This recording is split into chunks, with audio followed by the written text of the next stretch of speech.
Things Pause. Welcome back. Yep, we're going to do a Michelle GLP-1 update, which I think is really good to kind of do because each week we'll go ahead. You're going to have different things going on. I'm sure I'll have something to tell. So where are you now? We are now at a higher dose. I have basically doubled the dose. And started a couple of days ago, and I'm feeling the side effects for sure. But to me, that makes me know that it's working, that it's doing what it's supposed to be doing. Right. And it's nothing where I need, my daughters keep saying, well, Mom, call and get some Zofran. It's nothing where I need that. It's not that bad. It's just basically a kind of a feeling, An unsettling just feeling. Kind of on the verge of I don't feel real great. And it just kind of comes and goes too. So it's manageable. But on the initial dose, the 2.5, you can only stay on it for a month. Okay. Most insurances won't pay for it past that because it's just kind of like a starter just to get it in your system. And then this, the 5 point or whatever it is the true start dose. And up to this point, how much weight have you lost? 10 or 11. It kind of just in a fluctuates month a little bit. I did that one for 5. I actually did that one. I got permission to do it one more week. If the doctor signs off on it, the insurance will pay. But so I did that for 5 weeks. So this is week 6. So that's a lot. About 11 pounds. For just starting. Yeah, that's really, so now if you're really sure. into the into the medicine the truly, real phase, then that'll, so at least then in the next 4 weeks you'll lose 11 pounds. I hope, I hope it goes. But you're not just losing pounds. She exactly. looks thinner, just in different ways. Yeah. Her husband's noticed it. I notice it. I saw you 5 days ago, and I notice it today again. I can tell it this way. I can tell it in my clothes. They're getting looser. Right. Shirts definitely. I've kind of went down a size. So it's happening. Yeah. And you just can't trust the scale because I'll step on there. And even by the time I go to bed, if I happen to step on, it could be 5 pounds more than it was in the morning. And I was actually saw something my trainer posted that said you would have to have 3,000 calories a day to even gain one true pound. So she's like, all those fluctuations, it's just water or bloating or so interesting. And I've heard that before. So how do you? That's a lot of calories. Yeah. So that's why I have a tendency to believe, no doctor, that so much of what women go through with being overweight has to do with things that I think probably are not in our control. Yes, the food you choose. Yes, the amount of calories and but so much. We've said this before, and I'll say it again. So much of what's in our food is causing this. Which I want to touch back on that in just a second. I want to tell you something that my husband told me. So keep going, and then we're going to circle back to that because I think it's important. Yeah. So you can't just go by the scale. You've got to go by how your clothes are fitting, and just how like I'd even mentioned I think on the last podcast.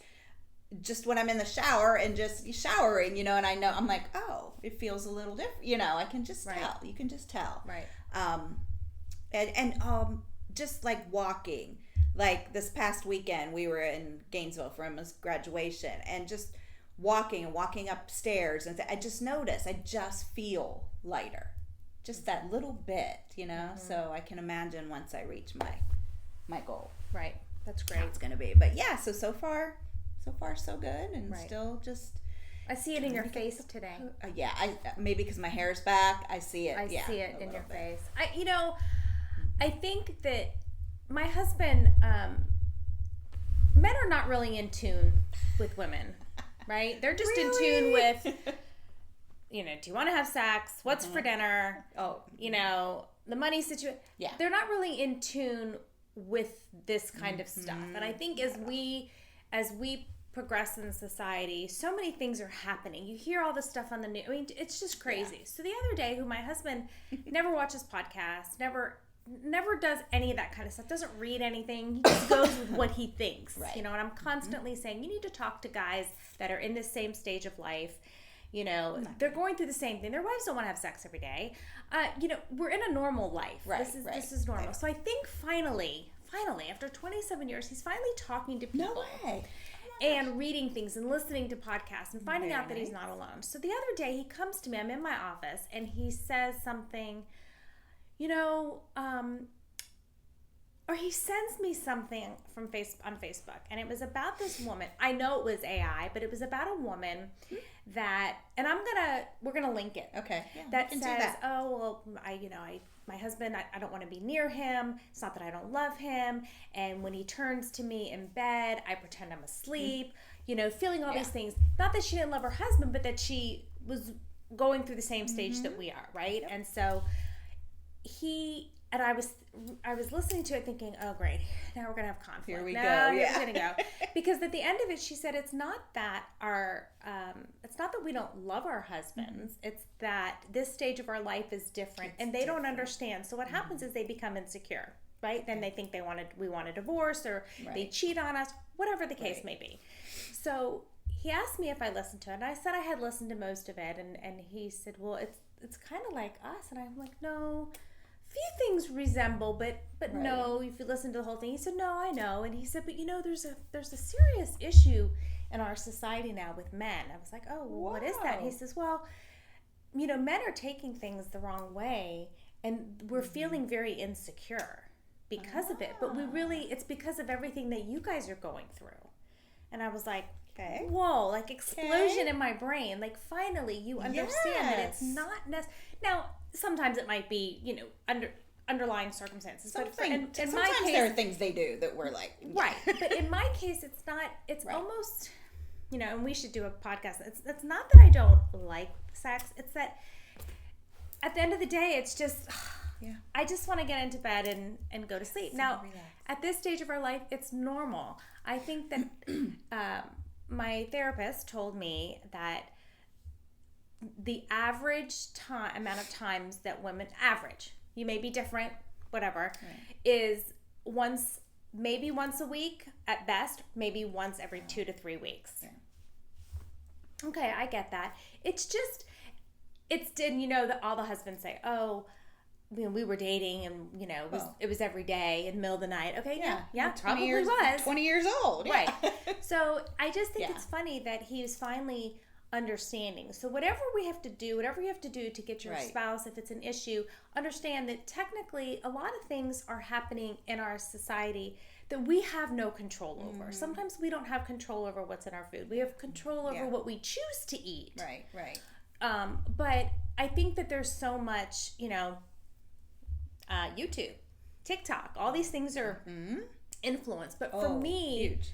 I was happy that he was actually figuring out that he's not alone and that this is normal. See? So for so long, it was like, you don't want to have sex with me, or you don't love me, or whatever the case may be. But it's really, because then he's not going to feel as bad if he has a community, just like if we have a community of people that like-minded, things going on. Right. Yeah. So I think that's interesting. But I will say that.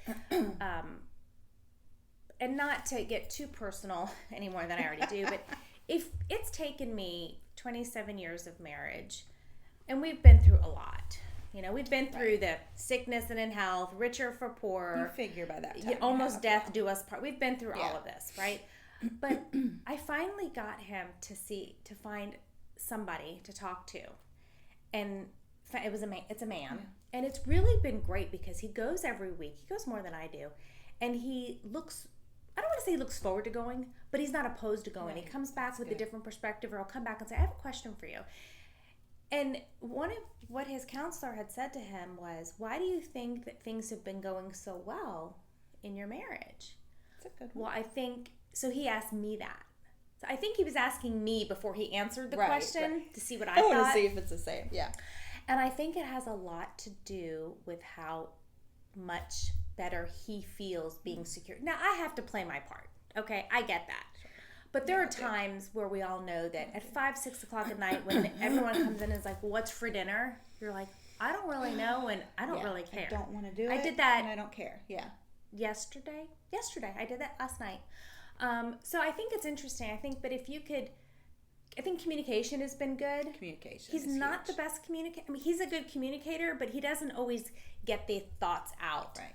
You know, he's thinking his mind. Yeah. He's this truly gifted, very smart, intelligent man, but what's happening here doesn't always come out. That's right. Same with my husband. So a lot of men are like that. Yeah, so, they just don't know how to, because they don't grow up communicating and talking about feelings and. Well, there wasn't a lot to talk about when we were all growing up. Right. True. And so because social media and all this, it's so different. So I think that I think a lot of people don't realize how important that kind of stuff is. Yeah. So anyway, one day at a time. But I will say that last night, my son is now home from college, so now we're all four here. What's for dinner? I don't know. I don't know.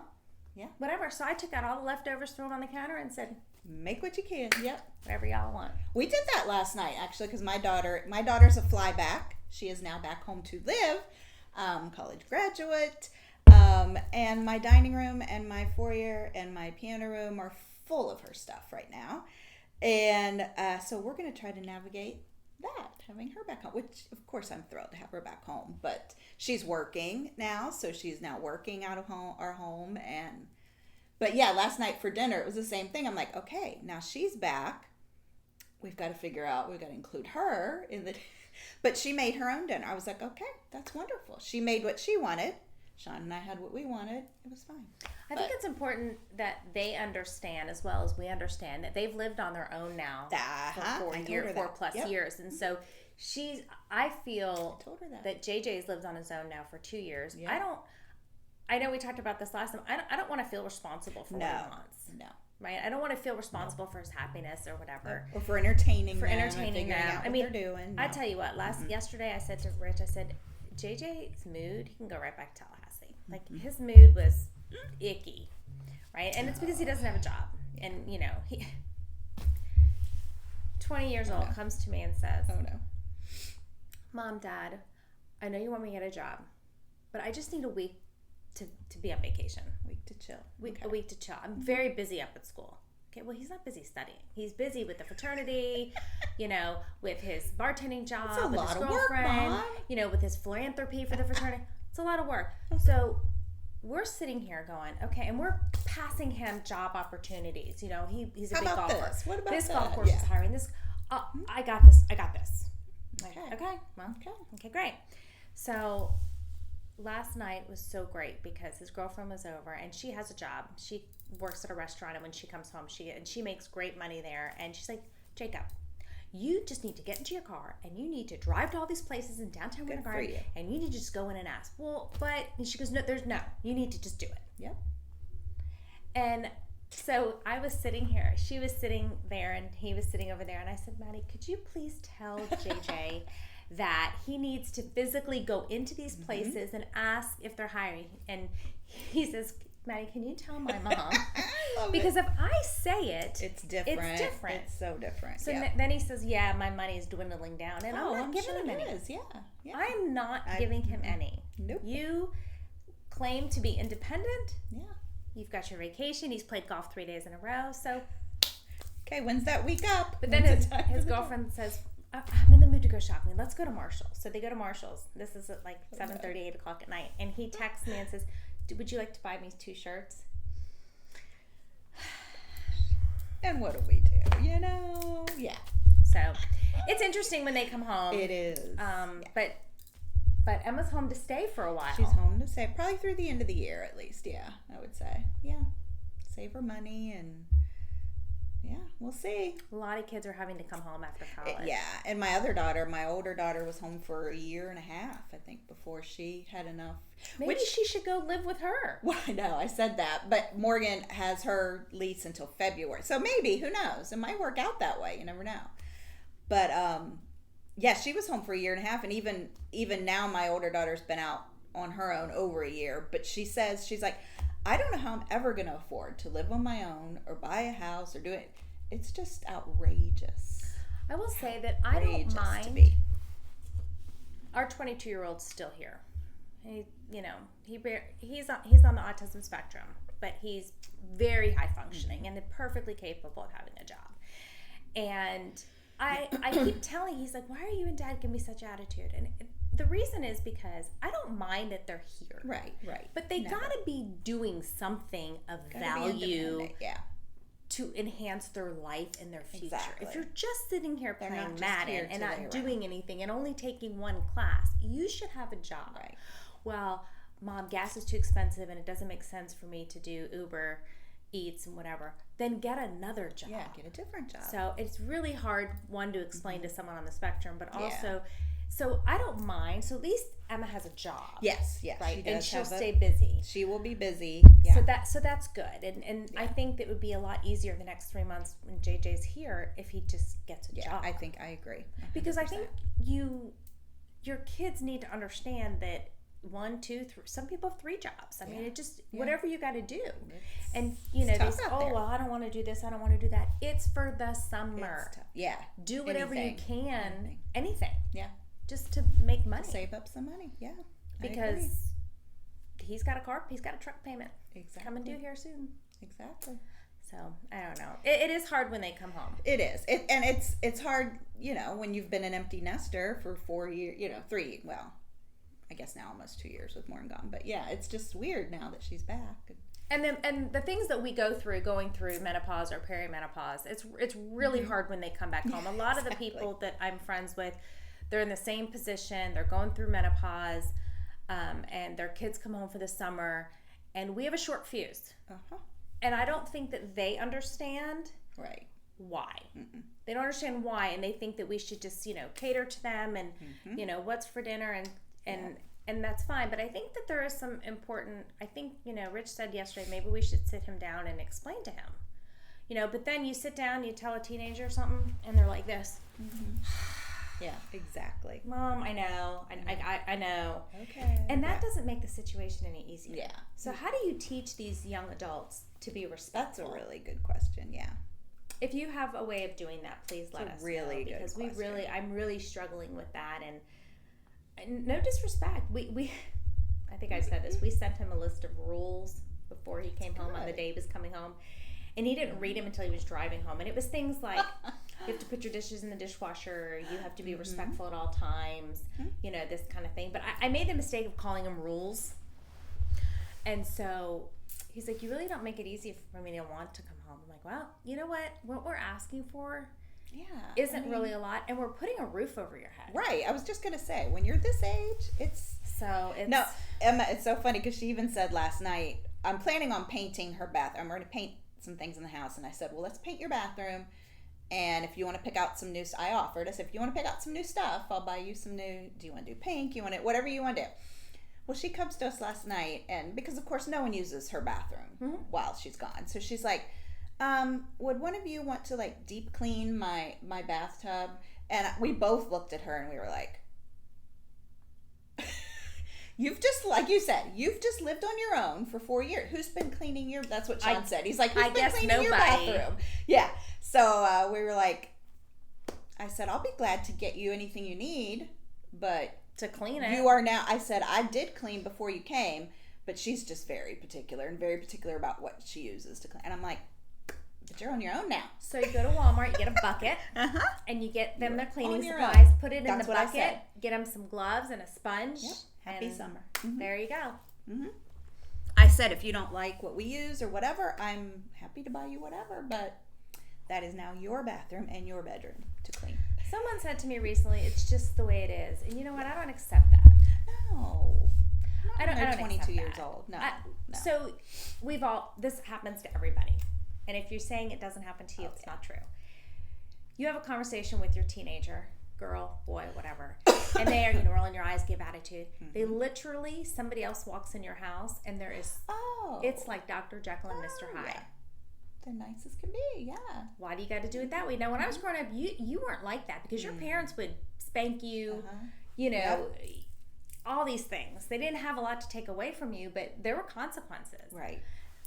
So we'll see what happens because TBD. We'll keep reporting on GLP-1 and summer at our house. Now the next podcast I'm going to do. If you know anything about autism or high functioning autism. I've touched on this, but I am now a certified life coach with Empowered Minds. It's my new business, and I am going to do an entire podcast on this next time and talk about it and open up put my email there so people can email me. But I am doing this globally, so everything is through telehealth, and I'm going to touch upon this and explain it next time. But so if you're interested, you can email me at Andrea@empoweredminds, L as in Larry, C as in Charlie.com. Check out my website, and then we're going to talk about this the next time. So thanks for joining us, and we'll see you next time. Have a good week. Have a good week.